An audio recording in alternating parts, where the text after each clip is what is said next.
TV media. గత 10 ఏళ్ల భారాస పాలనలో గులాబీ నేతలు ఆడిందే ఆట పాడిందే పాట అన్నచందంగా వారి తీరుంటాయి. గత అసెంబ్లీ ఎన్నికల్లో ముచ్చటగా 3వ సారి అధికారాన్ని సొంతం చేసుకోవాలనుకున్న కేసీఆర్ ఆశలకు కాంగ్రెస్ కళ్ళెం వేసింది. కాంగ్రెస్ కి ఈ స్థాయిలో బలం పెరగడానికి ఎన్నికల ముందు భారీగా చోటు చేసుకున్న చేరికలు కూడా ఓ కారణమైతే, గత కేసీఆర్ పాలనలో బీఆర్ఎస్ అగ్రనేతలు చేసిన కుంభకోణాలు, అక్రమ దందాలు, ఫోన్ ట్యాపింగ్లు ఇలా చెప్పుకుంటూ పోతే అబ్బో చాలానే ఉన్నాయి.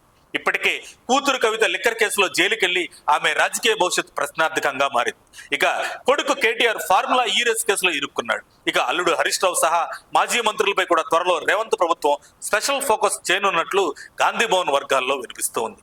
తెలంగాణలో కేసీఆర్ సర్కార్ ఉన్న సమయంలో జరిగిన ఫోన్ ట్యాపింగ్ కేసు కొన్నాళ్ల కిందటి వరకు అధికారుల చుట్టూ తిరిగింది. కానీ ఇప్పుడు తాజాగా గులాబీ అధినేత కేసీఆర్ చుట్టూ తమ విచారణను కొనసాగిస్తున్నారు. ఈ కేసులో ఆరోపణలు ఎదుర్కొంటున్న రాధాకృష్ణరావు రిమాండ్ రిపోర్ట్ లో పేర్కొన్నట్టు బీఆర్ఎస్ సుప్రీం చుట్టూ ఇప్పుడు విచారణను కొనసాగిస్తున్నారు. తాజాగా కేసీఆర్ కు వైఎస్డీగా పనిచేసిన రాజశేఖర్ రెడ్డిని సిట్ అధికారులు సుదీర్ఘంగా విచారించారు.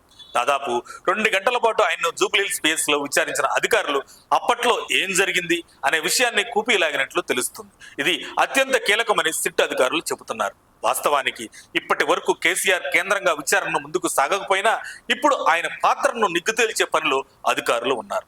ఇక ఇదే కేసు విషయంలో Hyderabad police commissioner Sajjanar special focus పెట్టడం ఆసక్తి రేపుతుంది. గత 2 రోజులుగా ఈ కేసును స్టడీ చేస్తున్న ఆయన గురువారం సంబంధిత అధికారులతో భేటీ అయి చర్చించారు. ఇప్పటి వరకు జరిగిన విచారణ తీరును ఆయన తెలుసుకున్నారు. మరింత లోతుగా విచారించేందుకు అవసరమైన దిశానిర్దేశం చేశారు. ఈ నేపథ్యంలోనే కేసీఆర్ ఓఎస్డీగా పనిచేసిన రాజశేఖర్ రెడ్డిని విచారణకు పిలవడం బీఆర్ఎస్ వర్గాల్లో ఆందోళన రేకెత్తిస్తుంది.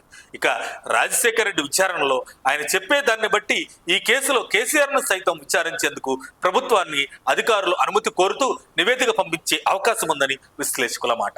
గతంలో Kaleshwaram project PC Ghosh commission ముందు కేసీఆర్ హాజరైన విషయం తెలిసిందే. ఇక ఈ కేసులోనూ ఆయన్ను పిలుస్తారని రాజకీయ వర్గాల్లో చర్చకు దారితీసింది. అయితే ఇదంతా రాజశేఖర్ రెడ్డి ఇచ్చే సమాచారం ఆధారంగానే జరగనుందని చెబుతున్నారు. మరి ఫామ్ హౌస్ కే పరిమితమైన కేసీఆర్ కటకటాల్లోకి వెళతారా, ఆయనకు ఉచ్చు బిగుస్తుందా, ఏం జరుగుతుందో సర్వత్రా ఉత్కంఠ రేపుతుంది. ఏదేమైనా తప్పు చేస్తే లేట్ అయినా కానీ శిక్ష తప్పదని మంత్రులు జోస్యం చెబుతున్నారు. మరిన్ని అప్డేట్స్ కోసం మా కాయ్ టీవీని సబ్స్క్రైబ్ చేసుకోండి. మా వీడియో కనుక మీకు నచ్చినట్లయితే లైక్ చేయండి, షేర్ చేయండి. మీ విలువైన అభిప్రాయాలను కామెంట్ బాక్స్లో తెలియజేయండి.